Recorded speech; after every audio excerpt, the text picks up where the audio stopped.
Salam damai sejahtera di dalam Tuhan kita Yesus Kristus. Shalom, selamat pagi dan semangat pagi. Jumpa kembali dalam renungan pagi kita untuk hari ini, 28 Agustus tahun 2022. Dan pekabaran firman Tuhan kita di pagi hari ini dengan judul Diperdamaikan oleh Anaknya. Dan sebelum kita lanjutkan, mari kita tunduk kepala dan kita berdoa.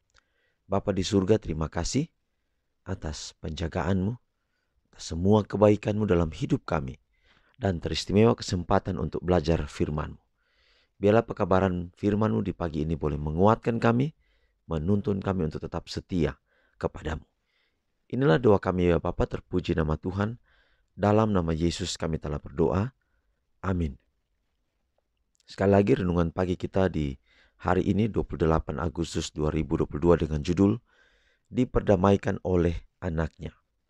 Roma 5 ayat 10. Sebab jikalau kita ketika masih seteru diperdamaikan dengan Allah oleh kematian anaknya, lebih-lebih kita yang sekarang telah diperdamaikan pasti akan diselamatkan oleh hidupnya. Yesus Kristus telah menyerahkan dirinya sebagai persembahan yang sempurna demi setiap anak laki-laki dan anak perempuan Adam. Oh, betapa suatu kehinaan yang ditanggungnya. Betapa ia turun langkah demi langkah, menggolongkan dirinya dengan noda dosa yang menjijikan. Semua ini ia derita agar ia di sini adalah Yesus, dapat mengangkatmu, mengangkat kita ke atas, menyucikan, memurnikan, dan memuliakanmu, dan menempatkan engkau sebagai pewaris bersama dengan Dia di tahtanya. Bagaimanakah engkau membuat panggilan dan pilihanmu pasti? Apakah jalan keselamatan? Kristus berkata, "Akulah jalan kebenaran dan hidup. Barang siapa datang kepadaku hanya melalui aku." Sekali lagi, akulah jalan dan kebenaran dan hidup. Barang siapa yang datang kepadaku, aku jalan. Tapi ayat itu katakan, barang siapa yang datang kepada Bapa tidak akan sampai kepada Bapa kalau tidak melalui aku. Betapapun engkau berdosa, betapapun engkau bersalah, engkau dipanggil dan engkau dipilih. Luar biasa saudara. Jadi seberapa besar dosa kita, ingat kita sudah dipilih.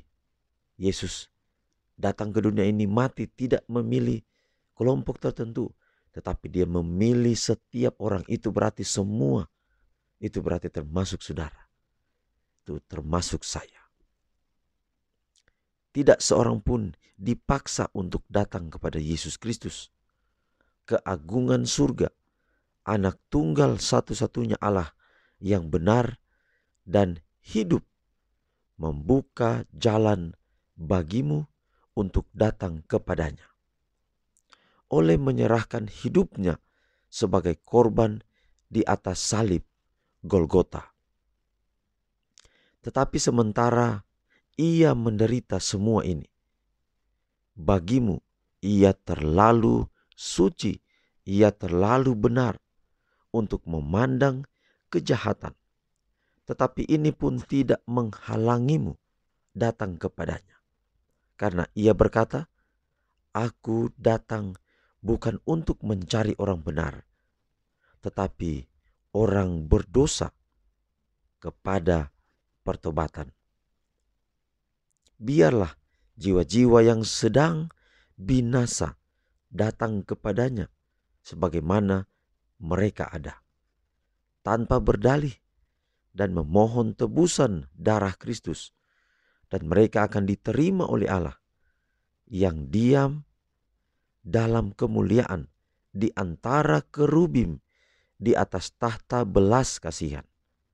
Darah Yesus adalah paspor yang tidak pernah gagal, oleh mana semua permohonan boleh sampai ke tahta Allah. Jadi luar biasa, kita diperdamaikan oleh anaknya, oleh Yesus Kristus. Seharusnya kita mati oleh karena pelanggaran dan dosa-dosa kita. Memang kita akan mati, artinya mati kekal, tidak pernah bangkit lagi. Tapi itu tinggal cerita, karena kita pasti akan bangkit kalau kita mati. Kenapa? Karena Yesus Kristus melalui karya ajaib Allah di dalam kasih karunia yang besar, mendatangkan Yesus, menyerahkan Yesus, mati untuk kita. Oleh kematian itu, kita telah diperdamaikan dengan Tuhan. Kiranya pekabaran pagi ini boleh menjadi berkat yang besar dalam hidup kita. Mari tetap kita percaya Yesus adalah Tuhan. Dia juga adalah juru selamat kita. Mari kita akhiri pekabaran pagi dalam doa. Kita berdoa. Bapa di surga, terima kasih atas firman-Mu yang begitu indah. Kiranya dapat menguatkan kami, menuntun kami untuk tetap setia kepada-Mu. Pelihara kami hari ini, berkat-berkat Allah menaungi hidup kami semua. Kami sudah berdoa dalam nama Yesus Tuhan dan Juru Selamat kami. Amin. Demikian pekabaran hari ini. Tuhan memberkati kita semua. Sampai jumpa besok. Shalom.